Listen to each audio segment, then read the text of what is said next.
So আমরা আজকে discuss করব about I banking and keratoplasty. I banking keratoplasty short note হিসেবেই মেনলি আসে, অ্যান্ড অবভিয়াসলি আই ব্যাংক ব্যাপারটা কি আমাদের জানাও একটু উচিত। So what is I bank? The definition of I Bank is it's a not-for-profit community organization governed by a board of directors or trustees constituted by community representatives where safe quality donor eyes কি করা হচ্ছে procured, processed and distributed for therapeutic use and research.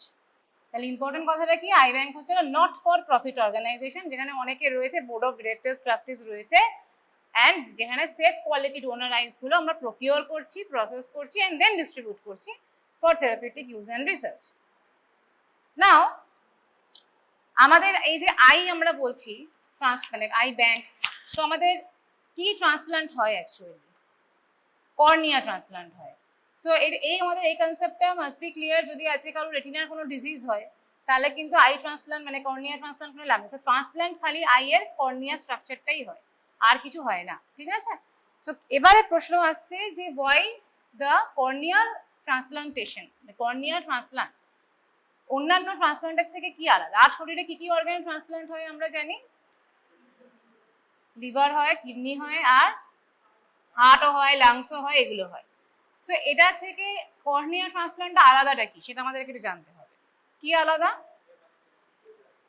So basically cornea ট্রান্সপ্লান্টের কিন্তু rejection হওয়া, rejection টার্মটা নিশ্চয়ই শুনেছিস, যে একটা অন্য ডোনার আমি যেহেতু চোখে মানে শরীরে গেলে একটা সেল ইমিউন মিডিয়েটেড রিয়াকশন হয়, রিজেকশন হয়ে যায়। তো সেই ক্ষেত্রে কর্নিয়ার গ্রাফটে রিজেকশন হওয়ার চান্স হয় না বলবো না, কিন্তু অনেক কম, অনেকই কম। তাহলে তার কেন এটাকে বলি আমরা ইমিউন প্রিভিলেজ অফ কর্নিয়া। কি কি? একটা তো কোনো ব্লাড অ্যান্ড লিমফ্যাটিক্স নেই, একটা স্কুলার স্ট্রাকচার, এক নম্বর। দু নম্বর কি আছে, এখানে যেগুলো MSc class 2 antigen presenting cells যেগুলো থাকে, মেজর হিস্টোকম্প্যাটিবিলিটি কমপ্লেক্স প্যাথোলজিতে আমরা পড়েছিলাম, যেগুলো অ্যান্টিজেন প্রেজেন্ট করে, সেটাও তাহলে থাকছে না এখানে গ্রাফটের মধ্যে। তাহলে তার জন্য কি হবে, এখানে এক্সপ্রেশনসগুলো কম হবে এবং ইমিউন সাপ্রেসিভ মাইক্রো এনভায়রনমেন্টও একটা থাকে, রিজেকশনের চান্স অনেক কম থাকে। তো মেন আমাদের জানতে হবে এটা অ্যাভাসকিউলার, লিমফ্যাটিক্স নেই, আর এমএসসি ক্লাস 2 এপিসি যেগুলো থাকে অ্যান্টিজেন প্রেজেন্টিং সেলস, সেগুলো এখানে থাকে না।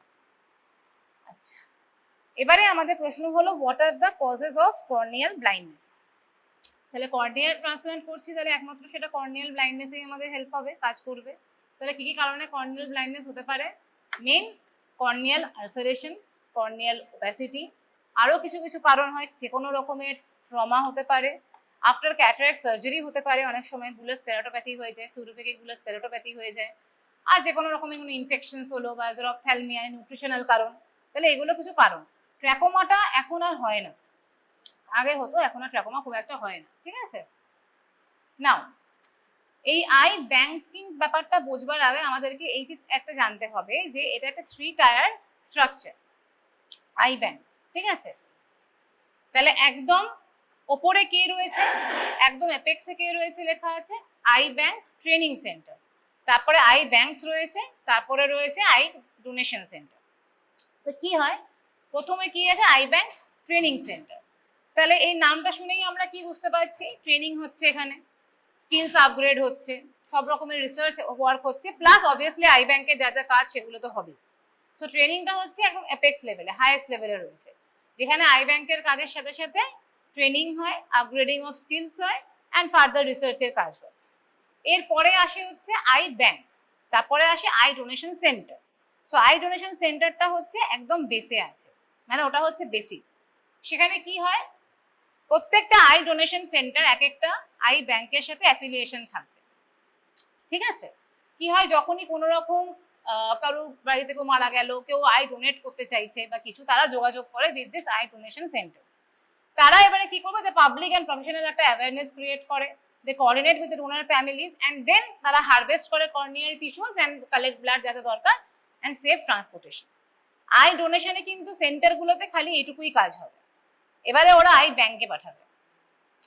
আই ব্যাংক, একটা আই ব্যাংক প্রায় 50টা আই ডোনেশন সেন্টারের সাথে অ্যাফিলিয়েটেড থাকতে পারে, ঠিক আছে? কারণ এই যে ছবিটা আমরা দেখলাম, দেখ 45টা আই ব্যাংক, 5টা ট্রেনিং সেন্টার আছে, 45টা আই ব্যাংক আর 2000টা আই ডোনেশন সেন্টার হতেই হবে, মানে এক একটা ডোনেশন সেন্টারের সাথে অনেকগুলো আই ব্যাংক লিঙ্ক করতে হবে, ঠিক আছে?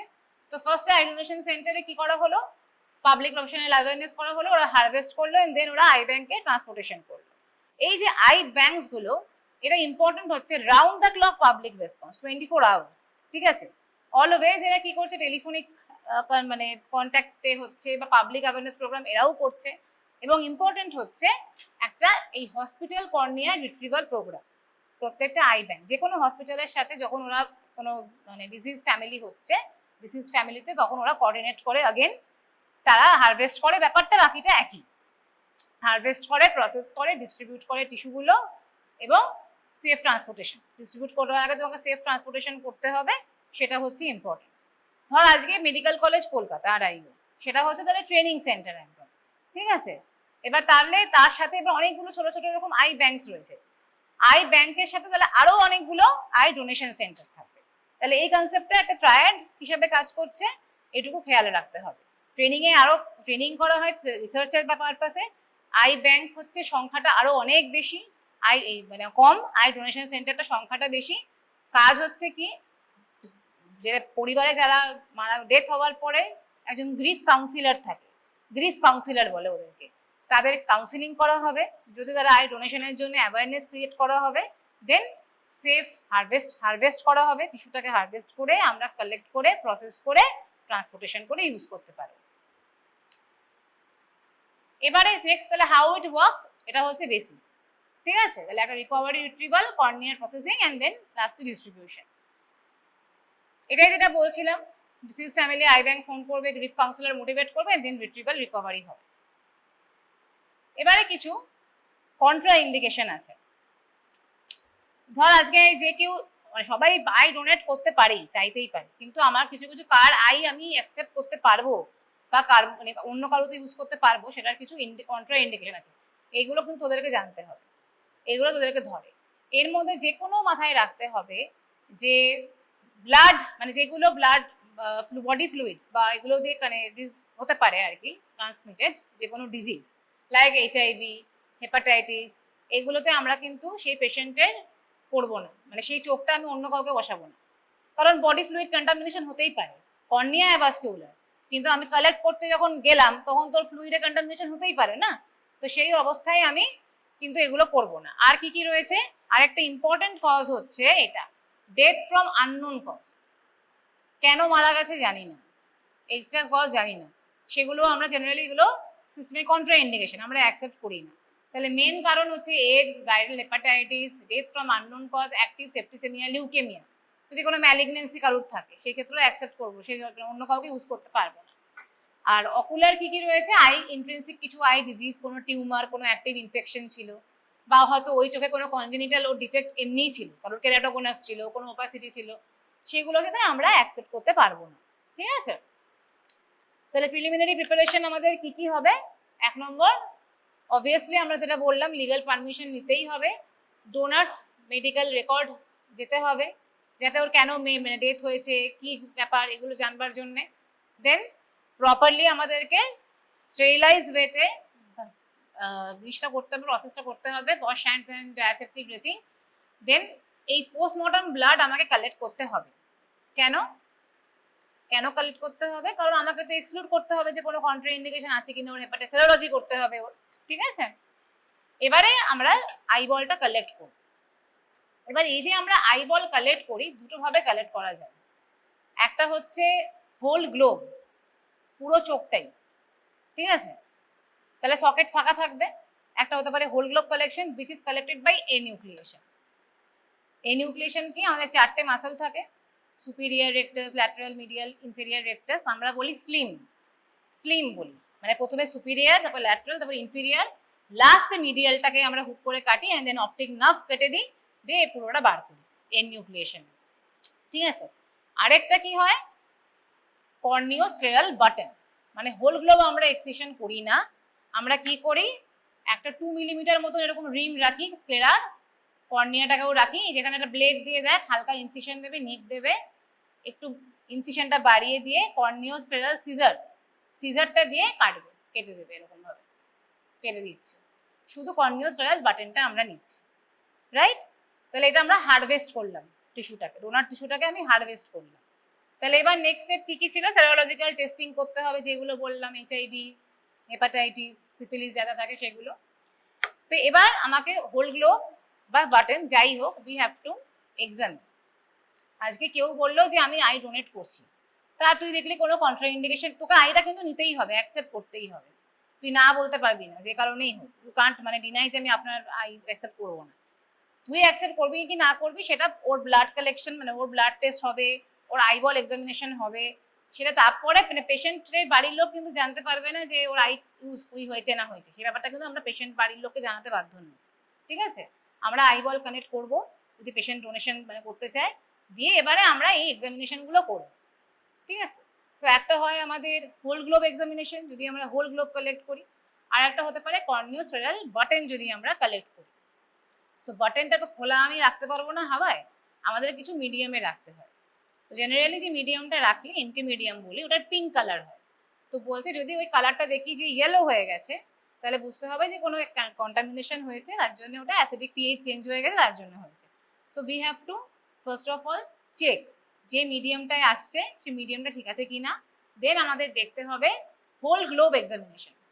অনেক সময় কি হয়, আমাদের যখন এনিউক্লিয়েশন করি গ্লোবটা চুপসে যায়, সেই গ্লোব কিন্তু আর অ্যাকসেপ্টেড হবে না, শ্রাঙ্কেন হয়ে যায়, ফুটো মানে স্ক্লেরা মানে বাইরের দিকে আউটার ফাইব্রাস করে কত হয়ে যায়, মানে ইয়াট্রোজেনিক ট্রমা হয়ে গিয়ে চুপসে যায়, সেই গ্লোবগুলো অ্যাকসেপ্ট হবে না।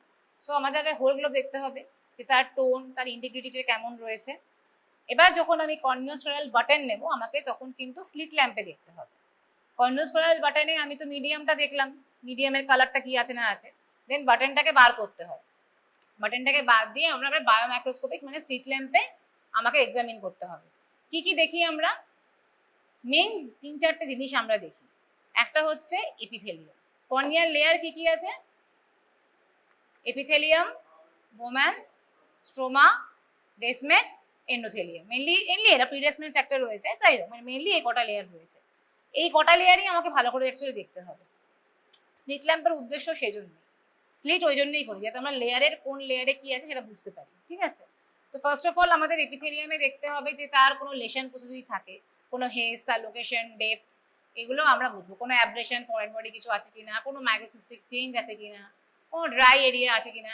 If this epithelium is very bad, না বোঝাই যাচ্ছে, মানে এটা ইউজ করার মতন নেই, ঠিক আছে। তাহলে এগুলো আমাদেরকে বুঝতে হবে যে এপিথেলিয়ামের কোনো ইন্টিগ্রিটি নষ্ট হয়েছে কিনা। নেক্সট বোম্যান্সটা আমরা অত বুঝি না, আমরা মেন ফোকাস করি হচ্ছে স্ট্রোমায়। তাহলে এই যে মাঝখানের এই জায়গাটা হচ্ছে, এই জায়গাটা হলো স্ট্রোমা, এই একদম ওপরে সাদাটা যেটা থাকছে ওটা এপিথেলিয়াম, সামনের দিকে রয়েছে। যত ভেতর দিকে স্লিটটা যাবে ওটা ভেতরের লেয়ারগুলো আমরা বুঝতে পারি। সো স্ট্রোমাতে আমাকে দেখতে হবে যে স্ট্রোমা নর্মাল আছে কিনা বা স্ট্রোমাল কোনো হেজ বা কিছু আছে কিনা সেটা আমাকে দেখতে হবে। আরেকটা কি দেখতে হয়, এটাকে কি বলে, আর্কাস সেনাইলিস, এজ রিলেটেড লিপিড ডিপোজিশন হয়, সেই জন্য এটা হয়, কোলেস্টেরল ডিপোজিশন হয়, আর্কাস সেনাইলিস। যদি খুব বড় আর্কাস থাকে তাহলে কিন্তু সেই কর্নিয়াগুলো is not suitable for donor হিসাবে, ভালো নয়, ঠিক আছে। তাহলে আমাকে এবার এটা দেখতে হবে এই এরকম আর্কাস কিছু এরকম হচ্ছে কিনা, ঠিক আছে। আর কি ডেসমেটস মেমব্রেন, ডেসমেট মেমব্রেনে কি দেখবো, যদি ডেসমেট মেমব্রেনে কোনো রকম ফোল্ডস আছে কিনা সেটা দেখতে হয়, এরকম লিনিয়ার ফোল্ডস দেখতে লাগে, পোস্ট অপারেটিভও খুব কমন হয় এরকম ফোল্ডস দেখা। তো যে কোনো কারণে বা কোনো ইনফেক্টিভ কোনো কারণে কিছু হলো, এগুলো কিন্তু এপিথেলিয়াল লেভেলে নয়, ভেতরের দিকে রয়েছে, ডেসমেটস লেভেলে রয়েছে। সো ডেসমেটের লেভেলে severity and with of the fold আমাকে বুঝতে হবে। অ্যান্ড লাস্টলি এন্ডোথেলিয়াম, এন্ডোথেলিয়াম যেভাবে দেখে স্পেকুলার মাইক্রোস্কোপিক বলে, ঠিক আছে। মেইন আমরা এন্ডোথেলিয়াল যে তার কাউন্ট বল বা তার শেপ সাইজ দেখে এন্ডোথেলিয়াল সেলসে, সেটা স্পেকুলার মাইক্রোস্কোপি বলে একটা মেশিন থাকে, স্পেকুলার মাইক্রোস্কোপ। তো স্পেকুলার মাইক্রোস্কোপি করে দেখি, স্লিট ল্যাম্পেও একটা মেথড আছে ইলুমিনেশনের, স্পেকুলার ডিফ্লেকশন বলে, ওইভাবে দেখে, বাট আমরা স্পেকুলার মাইক্রোস্কোপি করাটাই বেটার বলি। কি কি দেখি, যে স্পেকুলার মাইক্রোস্কোপি এরকম দেখতে হয়। তাহলে মোটামুটি যতক্ষণ 1 আওয়ারের মধ্যে আমরা নিতে হবে specular microscopy. What is important is we have two কি কি ইভ্যালুয়েট করি, নর্মাল কর্নিয়াল এন্ডোথেলিয়াল সেল এরকম দেখতে হয়, হেক্সাগোনাল মতন দেখতে লাগে। আর কি কি দেখতে হবে, যে কোনো অ্যাবনর্মাল শেপ, সাইজ, বা এই যে এরকম কোনো গাটেড কিছু এরকম হচ্ছে কিনা, কি বলে গাটেড, ওয়াট লাইক কিছু এক্সক্রিসেন্সেস ডটের মতন, এইগুলো কিছু আছে কিনা, কোনো ভ্যাকুলেটেড সেলস আছে কিনা, কোনো ইনফ্লামেটরি সেলস কিছু আছে কিনা, ঠিক আছে। So we have to look for any abnormality in size, shape and number, সেটা আমরা সেকুলার মাইক্রোস্কোপি করে বুঝতে পারি। তো ইম্পর্টেন্ট হচ্ছে শেপ সাইজটা একটা কথা হলো, আর একটা কথা হচ্ছে number. Normal endothelial cell count এই 1500 থেকে 2200 এটা থাকতেই হবে। ফাংশনাল সেল ডেন্সিটি বলছি আমরা, এত সেলস পার স্কোয়ার মিলিমিটার, এই যে আমরা কাউন্ট করছি এটাতে। তো মানে এটা functional cell density it has to be present. আর ক্রিটিক্যাল সেল ডেন্সিটি মানে হচ্ছে কি, মানে এর তলায় গেলে আর কিছু করা যাবেই না, এর চোখে হাতি দেওয়া যাবে না। তো একটা নর্মাল ফাংশনাল মানে যেটা আমাদের নর্মাল হচ্ছে, ঠিক আছে। আর ক্রিটিক্যাল মানে হচ্ছে এর তলায় গেলে সেটা অ্যাকসেপ্টেবলই নয়, 500 কমে অ্যাকসেপ্ট করা যাবে না সেই চোখের কিছু। ক্রিটিক্যালি মানে ক্রিটিক্যালি কম ওটা, ঠিক আছে না। তাহলে আমরা এত কিছু দেখে, এত কিছু এক্সামিনেশন করে, কিছু এক্সক্লুশন ক্রাইটেরিয়া সেট আপ করতে পারি। তাহলে এক নম্বর হচ্ছে যদি সেল ডেন্সিটি, যেটা বললাম ফাংশনাল সেল ডেন্সিটি থেকে কম হয়, এক্সট্রিম পলিমেগাথিজম। পলিমেগাথিজম মানে বড় বড় শেপের সাইজের হয়ে গেছে হেক্সাগোনাল সেলস গুলো। প্লিওমরফিজম মানে ডিফারেন্ট শেপস এর হয়ে গেছে। সিগনিফিকেন্ট গাটেড, গাটেড যেটা বলছিলাম ওয়াট লাইক এক্সক্রিসেন্সেস ডটের মতন লাগছে।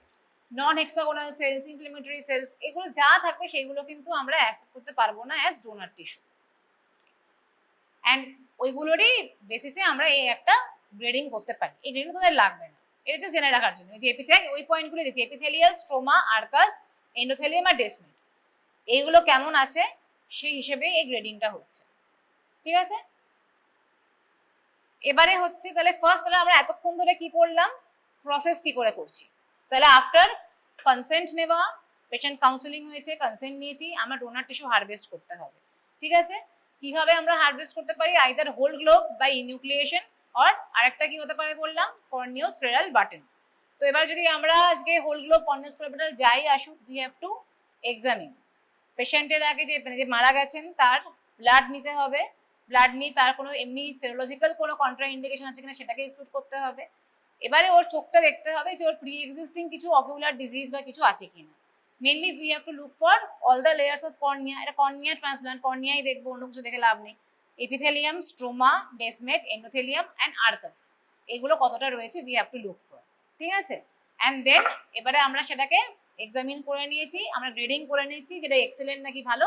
আফটার দ্যাট আমাকে এবারে স্টোরেজ করে রাখতে হবে।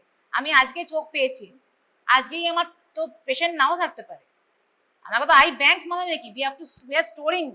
এবার যেমন পেশেন্ট হবে, পেশেন্টের অ্যাভেলেবিলিটি কত কেমন থাকবে, আই এর কত অ্যাভেলেবিলিটি থাকবে, সেই হিসেবে তো আমাকে ট্রান্সপ্লান্ট করতে হবে, তাই না। তাহলে স্টোর করে রাখতে হবে। তাহলে এইটা তোদের খুব ইম্পর্টেন্ট। স্টোরেজ মিডিয়াম কিছু থাকে short term for 2 to 3 days, কিছু থাকে intermediate 7 to 10 days, long term 30 days, very long term খুব একটা ইউজ হয় না 1 year ক্রায়োপ্রিজারভেশন, যদি ফ্রিজিং করে দেওয়া হয়। মেইন তোদের যেটা জানতে হবে এই এমকে মিডিয়াম সম্পর্কে। শর্ট টার্ম মেনলি থাকে 2 থেকে 3 দিন, বা ইন্টারমিডিয়েট এটাই মেনলি ইউজড হয়। তো শর্ট টার্ম যেটা ময়েস্ট চেম্বার 4 ডিগ্রি সেলসিয়াস 24 আওয়ার্সই থাকবে, এর বেশি থাকে না। কিন্তু হ্যাঁ অবভিয়াসলি এটা যেহেতু একটা ময়েস্ট চেম্বার, এটা স্ট্রোমাল ইডিমা একটা হওয়ার চান্স থাকে স্টোরেজের সময়। নেক্সট হচ্ছে এমকে মিডিয়াম। এমকে এটা তোদের ধরে এবং এটা স্বর্ণরও তোদের স্টোরেজ মিডিয়াম কিন্তু আসে, ঠিক আছে। এমকে মিডিয়াম হচ্ছে ম্যাককারি, কফম্যান। কি কি থাকে, টিস্যু কালচার মিডিয়াম, ডেক্সট্রান। এই বাফারের নামটা একটু মনে রাখতে পারলে ভালো, হেপিস যেটা লেখা আছে। অ্যান্টিবায়োটিক্স আগে পেনিসিলিন, পলিমিক্সিন দেওয়া হতো, এখন জেন্টামাইসিনই দেওয়া হয়। আর স্টোরেজ পিরিয়ডটা এর আরেকটু বেশি, ওই 3 থেকে 4 দিন হচ্ছে। এবারে আসবে হচ্ছে কেসল, অপটিসল, এগুলো হচ্ছে বেসিক্যালি ইন্টারমিডিয়েট স্টোরেজ। এগুলো এখানে কি থাকে, কনড্রয়েটিন সালফেট। তোদের যদি স্টোরেজ মিডিয়ামের শর্ট নোট কিছু আসে, এখানে একটা 1 মিনিট এইটুকু বলে দিলেই অনেক, ঠিক আছে। এই 4টা যদি লিখে দিস তাহলে অনেক। কি কি, যে শর্ট টার্মের নাম, কত টেম্পারেচারে থাকে, কত দিন থাকে, এবং কি কি জিনিস থাকে আর কি ওর মধ্যে। মেনলি তোদের এই এমকে মিডিয়ামের কি থাকে জানতে হবে, এটাই ইম্পর্টেন্ট। ওই ডেক্সট্রান থাকে, হেপিস আর অ্যান্টিবায়োটিক জেন্টামাইসিন থাকে, এটাই তোদের ধরে। বাকিগুলোর নাম, কত টেম্পারেচার, কত দিন, এটুকু জানলেই এনাফ। লং টার্মে organ culture medium, minimal essential medium, তাহলে এটা দেখ শর্ট টার্মে টেম্পারেচার 4 ডিগ্রি আছে, ইন্টারমিডিয়েট 2 to 6 ডিগ্রি আছে, লং টার্মটা একটু বেশি হচ্ছে 31 37 একটু বেশি হচ্ছে, 35 ডিগ্রি থাকছে। আর ভেরি লং টার্ম মানে 1 বছর, যেটা ক্রায়ো প্রিজার্ভেশন করা হচ্ছে। এইটুকু লিখে দিলেই এনাফ। তার মধ্যে এমকে মিডিয়াম ইজ ইম্পর্টেন্ট, ওর কম্পোজিশনটা খালি ভালো করে জানতে হবে। আর হ্যাঁ, কেস হলের কন্ড্রয়েটিন সালফেট থেকে এটা জানতে হবে, ঠিক আছে? তাহলে এবার ইম্পর্টেন্ট হলো যে ইউজুয়ালি কে আই ডোনেট করতে পারবে। এজটা ইনফ্লুয়েন্স খুব একটা থাকে না, সবাই ডোনেট করতে পারে, কিন্তু হ্যাঁ 2 বছরের কম বাচ্চাদের মানে আমরা নিই না মায়োকর্নিয়া, কারণ একটা মায়োপিক শিফট আমরা সবাই জানি, কর্নিয়া সাইজ বার এগুলো আমরা পড়েছি এগুলো নিয়ে। আর একটা হচ্ছে যদি যত ওল্ড এজে যদি কারো 80-90 ইয়ার্স থাকে, দেখ আমি যেটা কি বললাম তোকে আই কালেক্ট করতেই হবে, কেউ যদি ডোনেট করতে চাই তুই না বলতে পারবি না। হ্যাঁ, কিন্তু ওগুলো জেনারেলি ইউজ হয় না, কারণ অবভিয়াসলি এন্ডোথেলিয়াল সেল কাউন্ট যত এজ হয় পড়তে থাকে, কর্নিয়া ডিকম্পেন্সেট হতে থাকে। তো ইউজুয়ালি বি অ্যাভয়েড, যদি মানে খুব না থাকে আমরা ওগুলো ইউজ করি না, ঠিক আছে? তো এবার আমাদের নেক্সট টপিক যাবে সুরেশ কোথায় গেল? কেরাটোপ্লাস্টিটা লাগিয়ে। নেক্সট টপিকটা এবার আমরা যেটা পড়বো এখন সেটা হচ্ছে কেরাটোপ্লাস্টি। আই ব্যাংকের অনেক সময় তোদের শর্ট নোট দেয়, শর্ট নোট দিলে definition, how it works, 3 tyre system, ওইটুকু যদি বলতে পারিস এনাফ, ঠিক আছে? আর স্টোরেজ মিডিয়াম আলাদা করে শর্ট নোট দেয়, স্টোরেজ মিডিয়ামটাও কিন্তু জানতে হবে। কেরাটোপ্লাস্টি মানে কি? কেরাটোপ্লাস্টি লং কোয়েশনও আসতে পারে, কর্নিয়াল আলসারের সাথে কেরাটোপ্লাস্টি কোয়েশনে লং কোয়েশনে অ্যাড করে দিতে পারে। So it is a surgical procedure where disease part of cornea of the host cornea basically is replaced with healthy donor cornea. এটাই আছে কেরাটোপ্লাস্টির ব্যাপার। তো এবারে ডোনার কর্নিয়া মানে এই যে এত কাণ্ড করে আমরা ডোনার কর্নিয়া রিট্রিভাল করলাম, প্রসেস স্টোরেজ এসব করলাম, এবার তো ডোনার কর্নিয়াটাকে ইউজ করতে হবে। So what are the types of keratoplasty? So first definition একটা ইম্পর্টেন্ট, যেটা বললাম disease part of cornea replaced with donor cornea, healthy donor cornea. Then আসবে types, কি কি টাইপস হয়? আচ্ছা, একটা হচ্ছে ডিপেন্ডিং আপন দ্য ইন্ডিকেশন, কেন করছি, ঠিক আছে? তো দুভাবে আমরা ভাগ করতে পারি, একটা হচ্ছে ডিপেন্ডিং আপন দ্য ইন্ডিকেশন।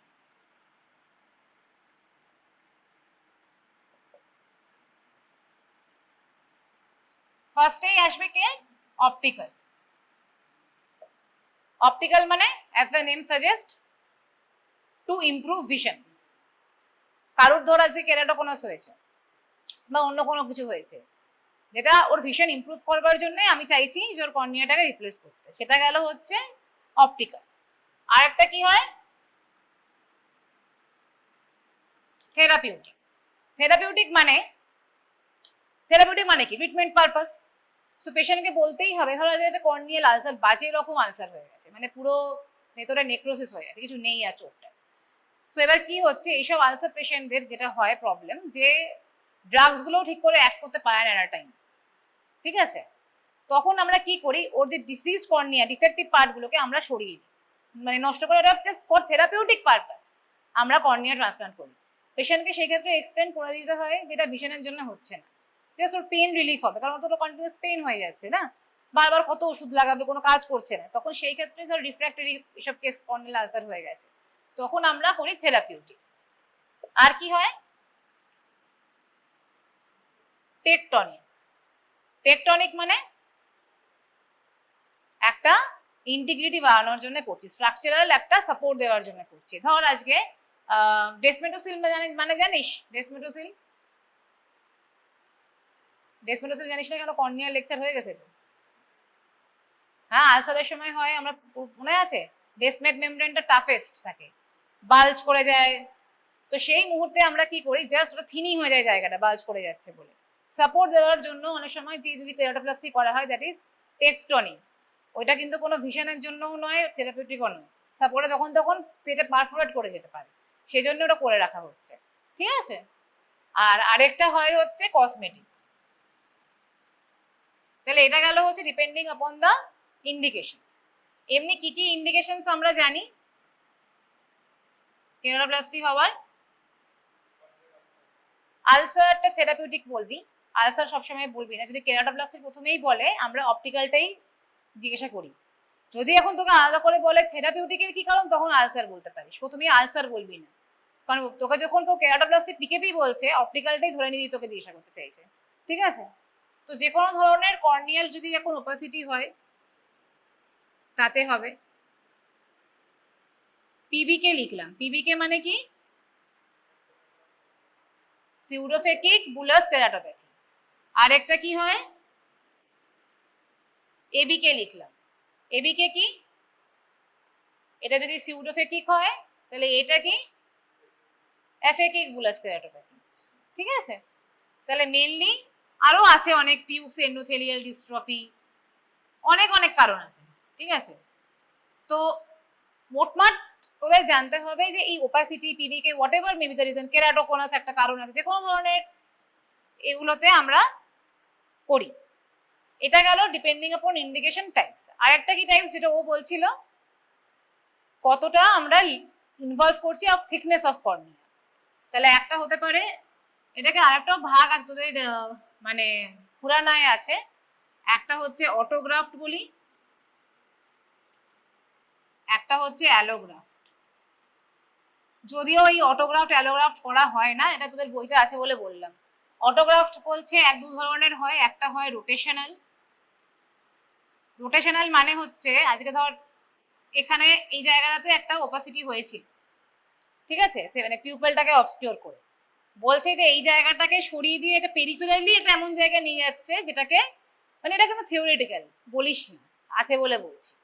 আর আরেকটা হচ্ছে কন্ট্রাল্যাটারাল। কন্ট্রাল্যাটারাল মানে হচ্ছে একটা লোকের চোখের কর্নিয়া একদম খারাপ হয়ে গেছে, আর আরেকটা চোখের ধর কর্নিয়া ভালো আছে, রেটিনা খারাপ হয়ে গেছে, দেখতে পায় না।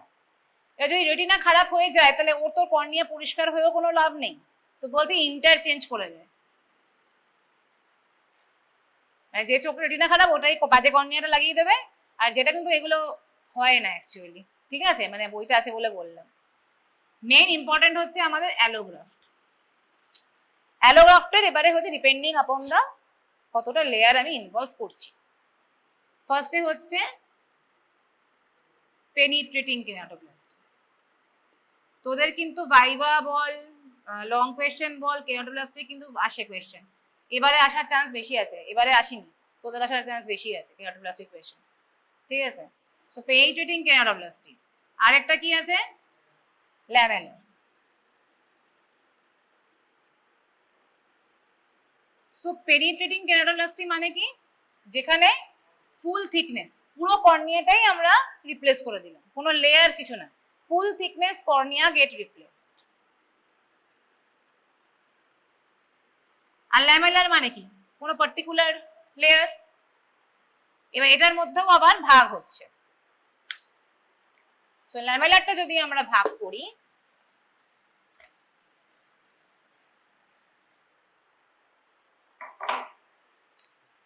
ল্যামেলারটা যদি আমরা ভাগ করি, দুটো ভাগে ভাগ করতে পারি। একটা হতে পারে কি অ্যান্টেরিয়ার ল্যামেলার, আরটা কি হবে পস্টেরিয়ার ল্যামেলার, ঠিক? অ্যান্টেরিয়ার ল্যামেলার মানে যখন অ্যান্টেরিয়ারলি কি কি স্ট্রাকচার থাকছে, মেইনলি বোমা, স্ট্রোমা, এগুলো, ঠিক আছে? তো এপিথেলিয়ামটা বাদ দিয়ে, এপিথেলিয়াম তো এমনই লেয়ার যেটা রিজেনারেট করে যায়, এপিথেলিয়াম বাদ, তাহলে মেইনলি হচ্ছে স্ট্রোমা টোমা এগুলো। তাহলে যদি এখন কোনো কারণে এই লেয়ারগুলোতে কারোর প্রবলেম হলো অ্যান্টেরিয়ারলি, তখন আমরা ভাগ করতে পারি। এটার মধ্যেও আবার ভাগ আছে, স্যালক বলি একটা, আর একটা বলি ড্যাগ। ফুল ফর্ম কি? Superficial anterior lamellar keratoplasty, deep anterior lamellar keratoplasty. Deep মানে যেখানে 80 to 90% আমরা স্ট্রোমা বাদ দিয়ে দিচ্ছি, আর সুপারফিশিয়ালি মানে অতটা স্ট্রোমা বাদ দিচ্ছি না, হয়তো সুপারফিশিয়াল কোনো স্ট্রোমাল কিছু ইনভলভ হয়েছিল, ওইটুকু আমরা রিপ্লেস করছি, ঠিক আছে? আর ডিপ মানে 80 to 90% অফ স্ট্রোমা আমরা বাদ দিয়ে দিচ্ছি, ঠিক? এবারে আসছে পস্টেরিয়ার ল্যামেলার। পস্টেরিয়ার ল্যামেলার আমরা সেই সব ডিজিজগুলোর জন্যই করি যেখানে এন্ডোথেলিয়াল বেসিক্যালি প্রবলেম হয়েছে, তাই তো? তাহলে আমরা জানি স্ট্রোমা অফ দি মেনলি প্রথম স্ট্রোমাটাই তো ম্যাক্সিমাম 82 মানে ম্যাক্সিমাম থিকনেস কর্নিয়া, তারপরে তো পেছন দিকে পস্টেরিয়র এন্ডোথেলিয়াম ওগুলোই রয়েছে। তো পস্টেরিয়র ল্যামেলারে কি কি পড়বে? মেনলি এই দুটো তোদের নাম জানতে হবে, ডিসেক আর ডিমেক। ডিসেকের ফুল ফর্ম কি? Descemet stripping automated endothelial keratoplasty. Descemet stripping automated, এটা হচ্ছে অটোমেটেড। একটা এমনি প্লেন ডিসেকও হয় যেখানে মেশিন দিয়ে হয় না, এটা অটোমেটেড মানে এটা মেশিন দিয়ে হয় বলে এটা অটোমেটেড নাম দিয়েছে। So Descemet stripping automated endothelial keratoplasty, আর একটা হচ্ছে ডেসমেট মেমব্রেন এন্ডোথেলিয়াল কেরাটোপ্লাস্টি।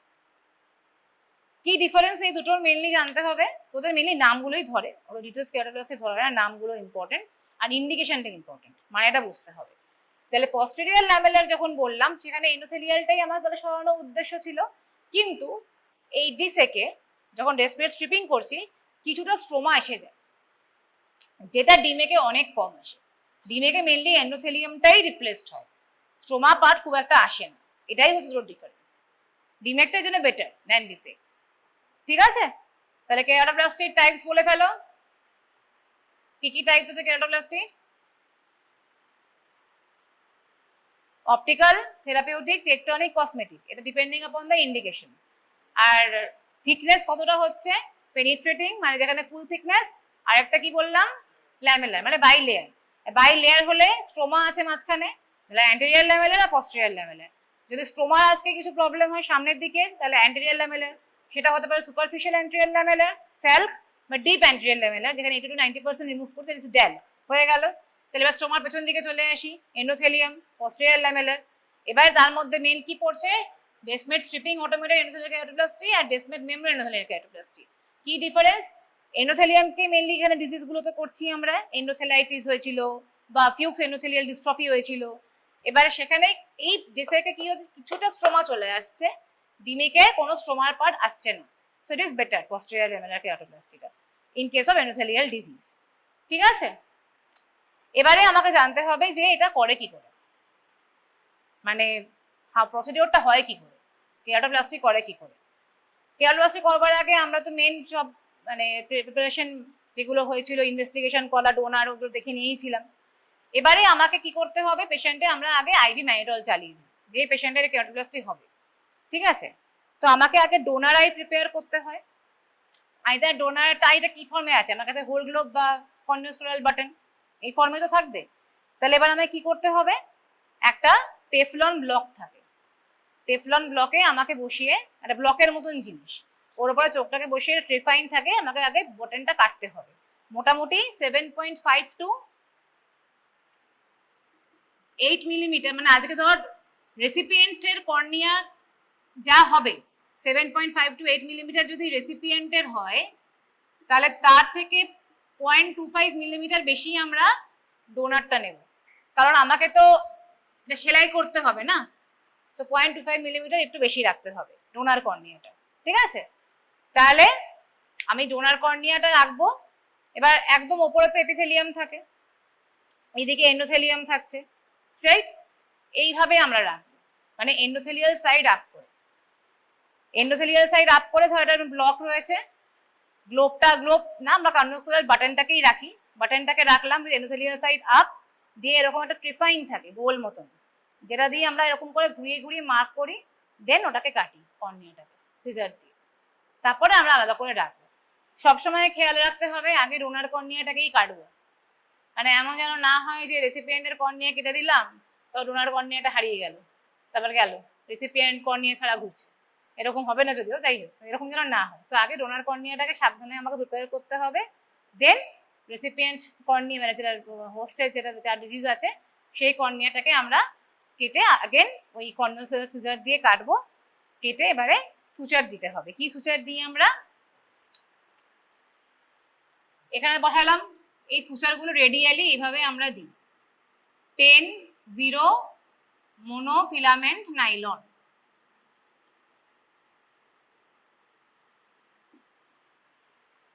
ঠিক আছে? তোদের এই প্রশ্নগুলোই করে। আইদার আমরা ইন্টারাপ্টেড সুচার দিতে পারি আলাদা আলাদা, বা আরেকটা দিতে পারি এরকম কন্টিনিউয়াস, দুভাবেই দেওয়া যায়। কন্টিনিউয়াস সুচার দিলে একটা অসুবিধা কি হচ্ছে, যদি একটার কোনো ইনফেকশন হয় তাহলে পুরোটা ইনফেকশন হয়ে যাবে। ইন্টারাপ্টেড সুচারের সুবিধা কি হচ্ছে, একটার ইনফেকশন যদি হয়, লুজ যদি হয়, ওটাকে আমরা আলাদা করে বার করে নিতে পারবো। সো এটা একটা ইন্টারাপ্টেডের সুবিধা আর কন্টিনিউয়াসের অসুবিধা। আমরা একটা ছোট্ট করে একটু পিকে একটা ভিডিও দেখবো, কি ফাস্ট। এখানে কি করা হচ্ছে, একদম শুরুতে এটা ডিজিজ কর্নিয়াটা একটা সাইড কোট করা হয়, মানে একটা আমি তো ওটা কাটতে হবে আমাকে, এই যে মার্কিং করেছে না, এগুলো আমাকে এখানটা কাটতে হবে আর কি, বসাতে হবে তো কর্নিয়াটা। ফার্স্টে আমি কি করছি, এখানে একটা ডিস্কো দিচ্ছি, মার্কটা করছে, করে এখানটা আগে একটা ওপেনিং ক্রিয়েট করছে, এটা ভিসকো ইলাস্টিক সাবস্টেন্স দিচ্ছে, এখানে স্পেসটা ক্রিয়েট করার জন্য। ইট ইজ এ ট্রিফাইন বলছিলাম, বসায় গোলের মতন চাকতি মতন মার্কিংটা করবে, যাতে গোল কতটা গোল কাটবো ট্রিফাইন দিয়ে। এটা 7.5 to 8 মিলিমিটার এই ট্রিফাইনটা, ঠিক আছে। কর্নিয়াল ডায়ামিটার কত এমনি নর্মালি 11, 10.11 12 ওরকম। এবারে টোনার গ্রাফটা তো অলরেডি আমি ট্রিফাইন ব্লকে টেফলন ব্লকে করেই নিয়েছিলাম। টোনার গ্রাফটা যেটা বলছিলাম একটু বড় হবে, 0.5 0.25 মিলিমিটার একটু বড় হবে। এবারে এটা কর্নিয়াল স্পেরাল সিজার দিয়ে আমরা কাটছি আস্তে আস্তে। এই মার্কিংটা ট্রিফাইন দিয়ে করে নিয়েছি, ওই ধার বরাবরই আমরা, এটা একটা সাইড পোর্ট দিয়ে করছে, এই ক্রিসেন্ট দিয়ে করছে। যে এবার আস্তে আস্তে এই সিজারটা দিয়ে আমি কাটবো, ঠিক আছে। কাটা হয়ে গেছে, যে আস্তে আস্তে আস্তে আস্তে ডিজিজ কর্নিয়াটাকে আমি কাটছি, অলমোস্ট কাটা হয়েই গেছে।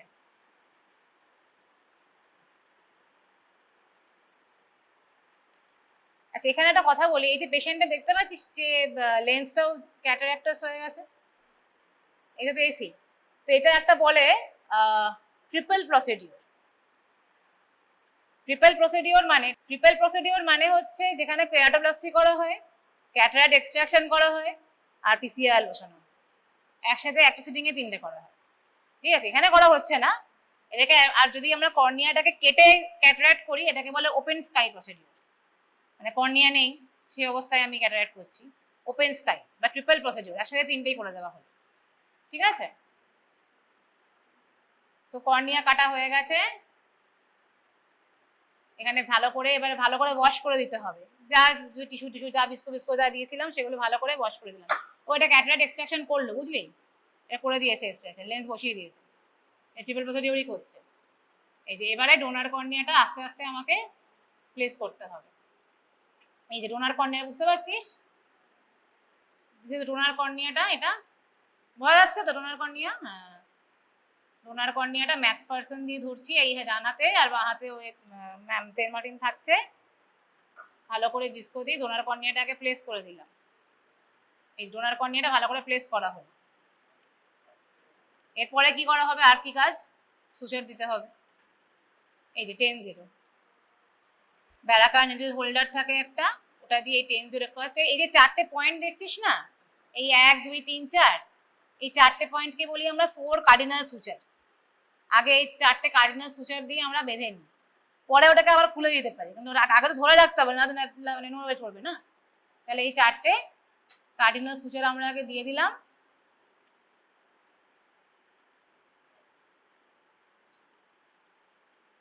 এরকম করে করে রেডিয়ালি বাকি সবকটা সুচার দিতে থাকবে।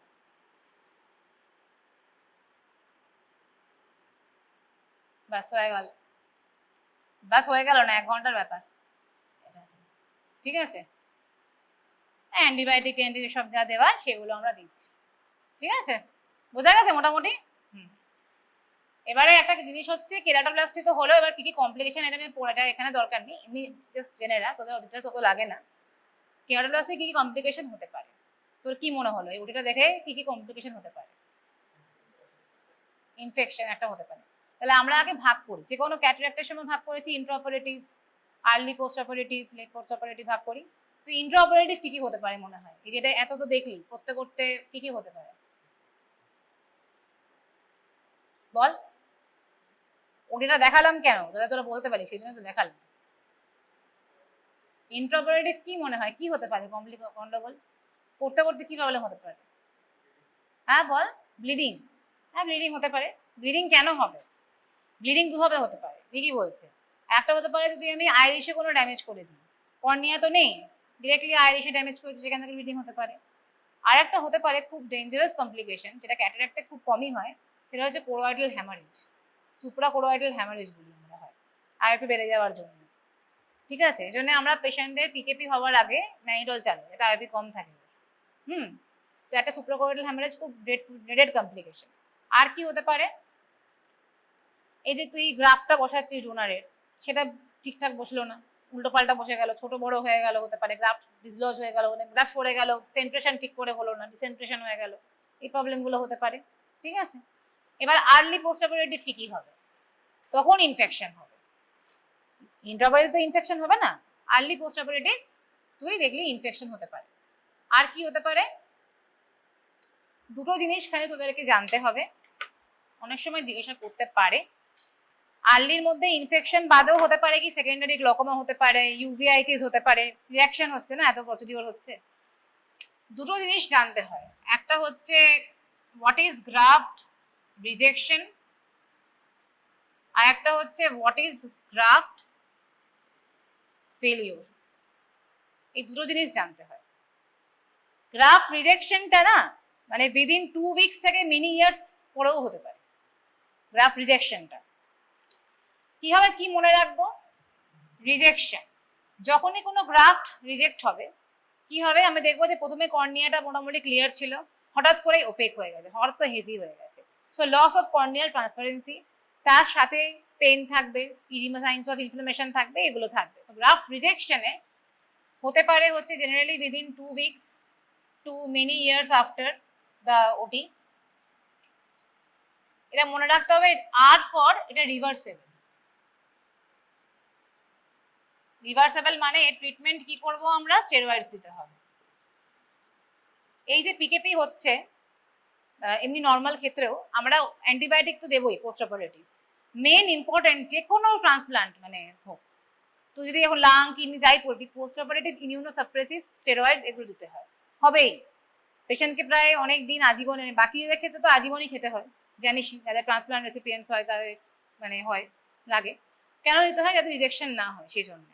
তো এই ক্ষেত্রে ধর রিজেকশন হয়েছে পেশেন্টের, তখন আমরা এটা কি বললাম, রিজেকশনে কি হবে, লস অফ কর্নিয়াল ট্রান্সপারেন্সি হবে, মানে ডোনারটার দিয়ে সেটা কিন্তু রিভার্সেবল হবে বাই স্টেরয়েডস। কিন্তু ফেলিওরটা কি জিনিস, ফেলিওর হচ্ছে, রিজেকশনটা actually is a type 4 hypersensitivity reaction only, তাই না? ফেলিওরে কি হবে, ইররিভার্সেবল হয়ে যাবে, স্টেরয়েড দিয়ে সেটা আর ঠিক হবে না। তাহলে এর ট্রিটমেন্ট কি করব আমরা, রিপিট পিকেপি। এই দুটো জিনিস ওদেরকে জানতে হবে খালি, যে what is graft rejection, what is graft failure. আর গ্রাফট যখন তোর রিজেকশন হয়, এখানে ওটাই দিতে দেখ শ্যালো, মানে এগুলো হচ্ছে আর্লি পোস্ট অপারেটিভ কমপ্লিকেশন, কিছু কিছু এই শ্যালো এসি, উন্ড লিক হচ্ছে, এইসব হয়েছে। আর এগুলো দরকার নেই, তো suture related problem, tight suture হয়েছে, এটা দেখ কত টাইট ফুলে গেছে সাইডগুলো, সুচার ছিঁড়ে গেছে, এইসব প্রবলেমসগুলো হতে পারে। ডিসপেন্ট মেমব্রেন এগুলো ঠিক আছে। আর গ্রাফট ফেলিওর আর গ্রাফট রিজেকশন যখন হচ্ছে, আমাদের যেটা দেখতে হয়, যেটা বললাম অ্যাটলিস্ট 2 উইকস পরে হয়, গ্রাফট ক্লিয়ার ছিল অ্যাটলিস্ট 2 উইকস, তারপরে আবার হয়েছে, যেটা বলছিলাম। তো এই ক্ষেত্রে যেটা ইম্পর্টেন্ট হচ্ছে, দুটো জিনিস আমাদেরকে একটু জানতে হয় লেট এই রিজেকশনের ক্ষেত্রে। অনেক সময় তোদেরকে না এরকম পিকচার দেয় এমসিকিউতে, এই খোডাডোস লাইন, এরা তোদেরকে একটা প্রশ্ন করে। এটা হচ্ছে গ্রাফট রিজেকশন হলে, এটা একটা এন্ডোথেলিয়াল রিজেকশন যখন হয়, এরকম একটা হেলদি কর্নিয়া আর যেটা খারাপ রিজেক্ট হয়ে গেছে, এরকম একটা মাঝখানে ডিমার্কেশন লাইন তৈরি হয়। এটাকে অনেক সময় ছবি দিয়েও জিজ্ঞাসা করতে পারে, এমসিকিউ হিসেবেও আসতে পারে। জাস্ট এটুকু যারা জানে না যে গ্রাফট রিজেকশনে এগুলো মানে অ্যাকচুয়ালি কি হয়, রিজেকশন যখন হচ্ছে ডিফারেন্ট লেভেলে হতে পারে, এপিথেলিয়াল লেভেলে, স্ট্রোমাল লেভেলে, এন্ডোথেলিয়াল লেভেলে হতে পারে। স্ট্রোমায় হলে এইগুলো কিছু স্পট হয়, ক্র্যাশমার স্পট বলে, বাকিগুলো অতটা আসে না। তোদের এইটা অনেক সময় দেয়, কোলাডস লাইনে ছবি দিয়ে এমসিকিউতে অনেক সময় আসে। এটুকু জানলেই হবে খালি, কমপ্লিকেশন বাকি জানার দরকার নেই কিছু। ঠিক আছে, সো পিকেপি, কেরাটোপ্লাস্টির টাইপস, ইন্ডিকেশনস, আর কিছু কমপ্লিকেশনস, আর কি করে টিস্যুটা হারভেস্ট করা হচ্ছে, এটুকু জানলেই ওদের যথেষ্ট। ঠিক আছে।